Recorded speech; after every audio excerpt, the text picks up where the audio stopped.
Shut up and sit down.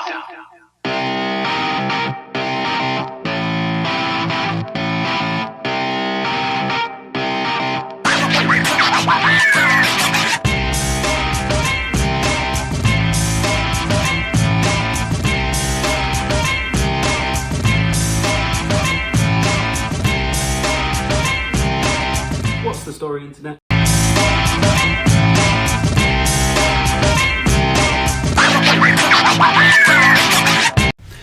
What's the story, Internet? Hope you're all having a wonderful day so far.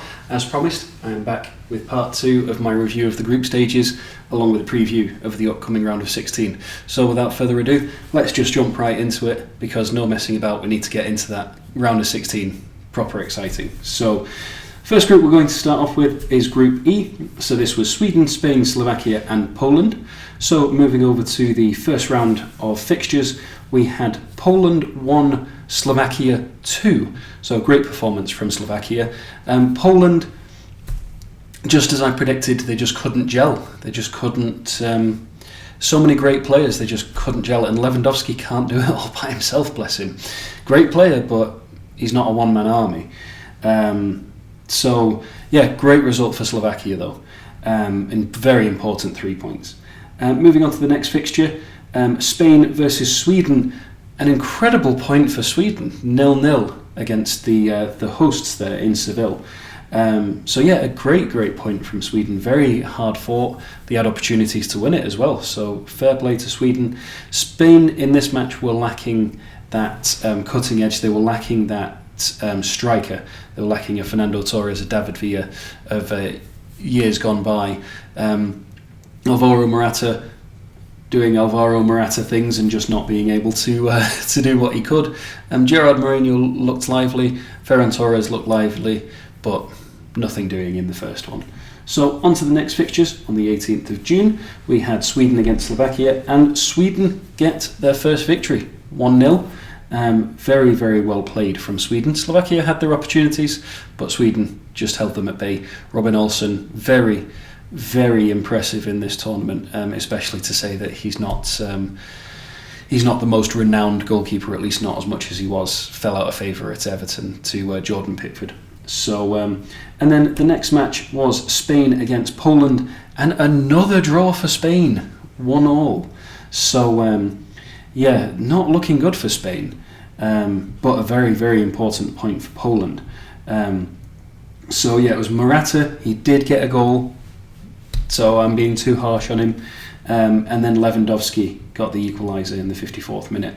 And then moving on to Group Stage 3, on Wednesday the 23rd of June, Sweden 3, Poland 2. Very exciting match, because Sweden took the lead, Forsberg in the 2nd minute and then in the 59th minute, and then Lewandowski pulls 2 back, 61st minute, 84th minute, but then in the 94th minute, Klaassen with the goal, and Sweden win 3-2. Very exciting match. And speaking of exciting matches, if you like goals, if you want me to stop giving Alvaro Morata a hard time, I can't, because he didn't score in this match. But Spain won 5-0 against Slovakia. So Dubravka saved a penalty. And then for whatever reason, ball is falling towards him. He could have caught it. He could have tipped it over the post, which is what he was trying to do, or put over the bar, which is what he was trying to do. And he palms it into the back of his own net. And then to make matters worse, the 5th and final goal was also an own goal. So, yeah, not a great day for Slovakia. Laporte getting his first goal since becoming a Spaniard instead of a Frenchman. So, yeah, a great performance from Spain in that match. So the final standings for this group, Sweden did finish in first with 7 points, 4 goals for, 2 against. Spain finished in second with 5 points, 6 goals for and only 1 against, so very impressive defensive record there. Slovakia finished with 3 points, 2 goals for and 7 against. Poland finished with 1 point, 4 goals for and 6 against. So like I said, Lewandowski is just not a one-man army, and Poland go crashing out. So, but moving on to the exciting group. So we move on to the group of death. Group F France, Germany, Portugal, and poor old Hungary. Now, if we move into match day number 1, we had Hungary against Portugal. Hungary very unlucky to lose 3-0.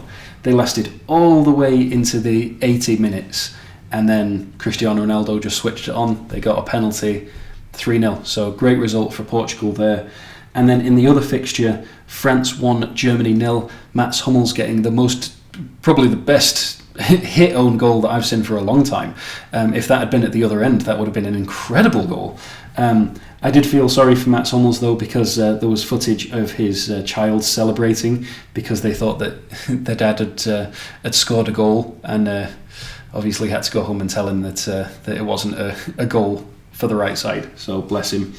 On to the second match. Hungary with a very important point, 1-1 against World Cup winners France. Very, very good performance. And then in the other match, Portugal 2, Germany 4. A ridiculous, ridiculous performance from Germany. Robin Gosens turning on the class. Portugal just did not know how to deal with him. Their ageing defence were just all over the place. I say ageing, it's mostly Pepe. Ruben Diaz isn't very old, but yeah, Pepe just could not handle Robin Gosens. So great performance from the German winger. So yeah, very, very important 3 points for Germany there. And then moving on to the last day of fixtures, poor old Hungary. Poor old Hungary, they deserved better. They took the lead against Germany, and then Germany equalised in the 59th minute. And then literally, from kickoff, they stole the ball and took the lead again. But then Germany in the 84th minute got the equaliser, and that was all she wrote for poor old Hungary. They did deserve better. They put up one hell of a fight and did the country proud in a very, very difficult group. In the other fixture, Portugal 2, France 2, a match of penalties. There were 3 penalties. Not all of them were great, but yeah, so yeah, Portugal 2, France 2. I think that was probably fair on the whole, to be honest. So moving into the final standings, France with 5 points, 4 goals for, 3 against. Germany with 4 points, 6 goals for, 5 against. Portugal also with 4, 7 goals for and 6 against. And Hungary with 2, 3 goals for and 6 against, although they should be remembered much more fondly than that. Bit like North Macedonia, fought their absolute hearts out, got a point against France, point against Germany. I mean, you can't sniff at that in a group that was so incredibly difficult to perform in. If they had just kept their nerve in the Portugal match, I think they could have done a lot better. But yeah, sad to see for Hungary. They played their hearts out, bless them. So moving into the round of 16. So we start the fixtures on the 26th of June, which, depending on when this video comes out, is either tomorrow or later on today. First match that we've got is Wales against Denmark.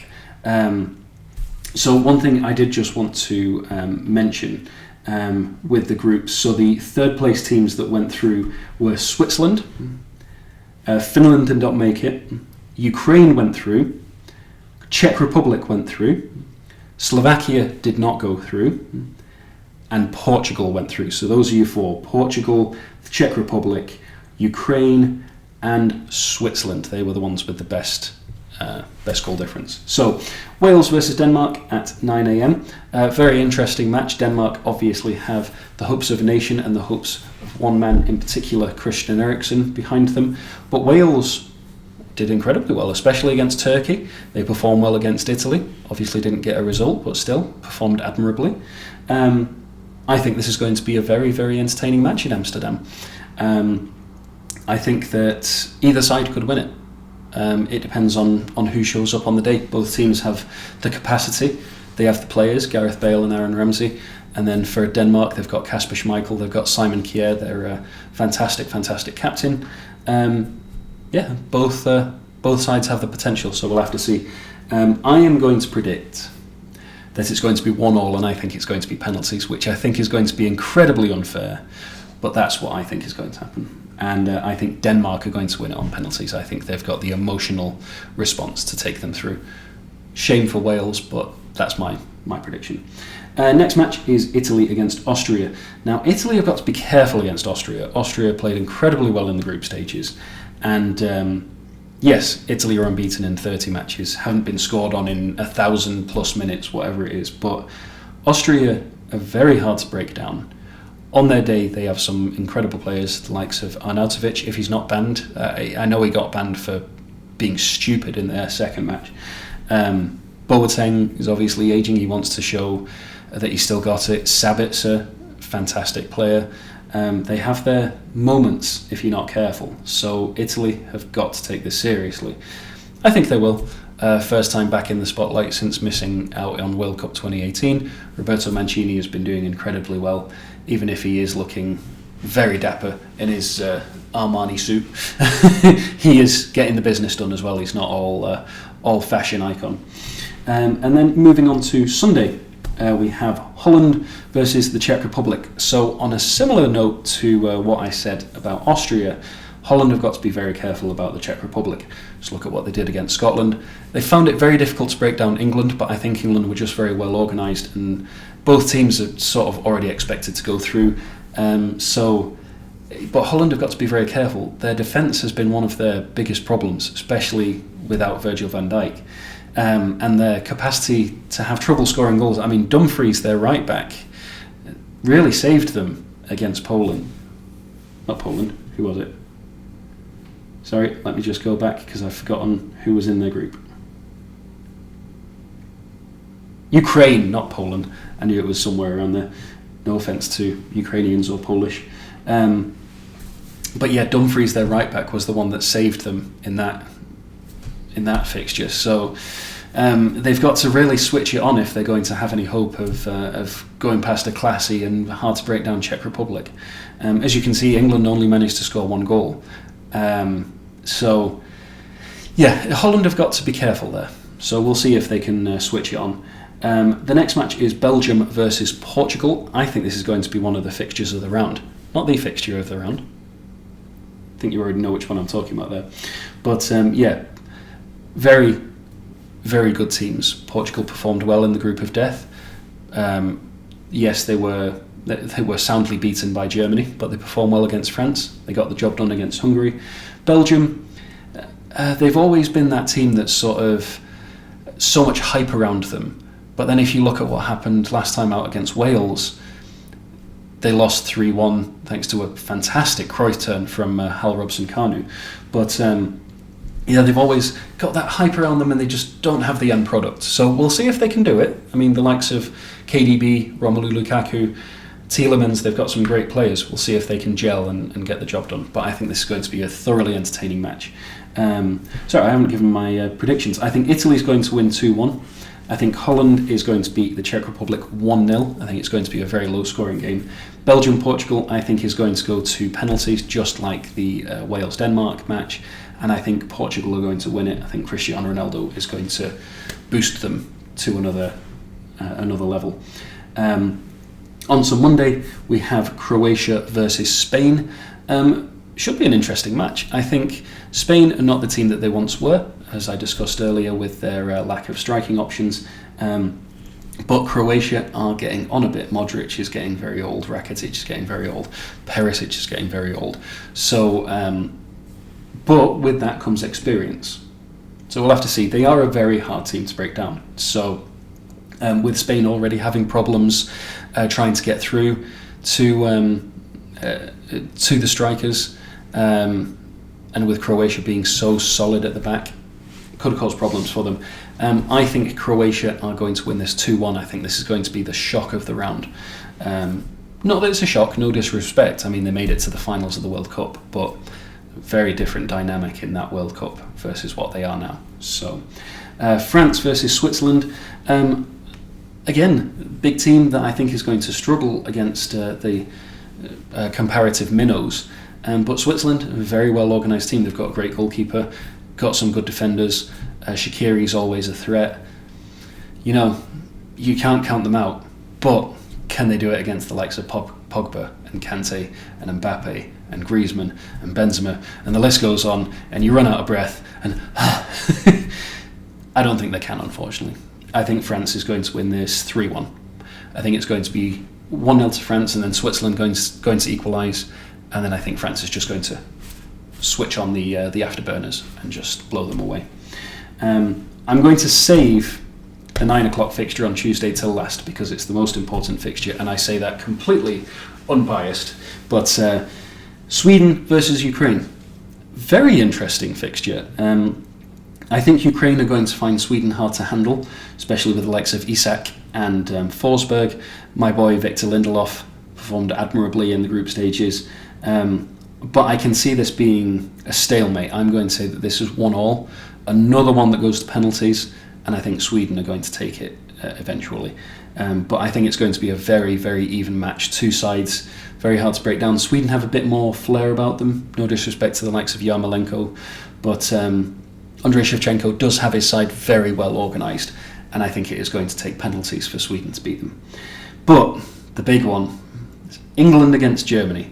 The old enemies, not as old as England against Scotland, but still about as far back as you can go. England against England against Germany, and so typical England got a very hard draw in the first round. But this is not the Germany of old. Yes, Germany did well against Portugal, didn't do as well against France, and they struggled against Hungary. So if England can keep their shape, keep the defensive awareness that they've had, and somehow bloody get Harry Kane to get a shot on target, then I think we'll be alright. But I would like to see the likes of Grealish start, I'd like to see the likes of Sancho start, I want to see the creative players start to give Harry Kane that edge so that we can progress forward. And hopefully that will be the case. But I think it's going to be a very entertaining match. I think that England will want to get revenge for 2010. I know that we've played each other since then, but that was a big one. Frank Lampard's goal definitely crossed the line. But like I said, no bias. But yeah, I think this is the big one of the round. And this is definitely the one to keep an eye out for. So that is Tuesday at 9 a.m. So keep an eye out for that one. Keep an eye out for all of them. Matches at 9 and 12 on Saturday, Sunday, Monday, Tuesday. All the matches have been on ESPN. Obviously, this is Pacific Standard Time, so take that into account with your time zones. And then the next matches are on Friday and Saturday. So I will plan, as we saw with this week, it doesn't always work out, but my plan is to have a review video out, hopefully on Wednesday, and then a preview video out on Thursday. So we shall see. Hopefully that works out. But yeah, I hope you're as excited as I am for the round of 16. And in the meantime, I hope you're all staying safe, keeping out of trouble. Thank you very much for watching. I hope you all have a wonderful day. And until Wednesday or Thursday, or both, ta-ra for now.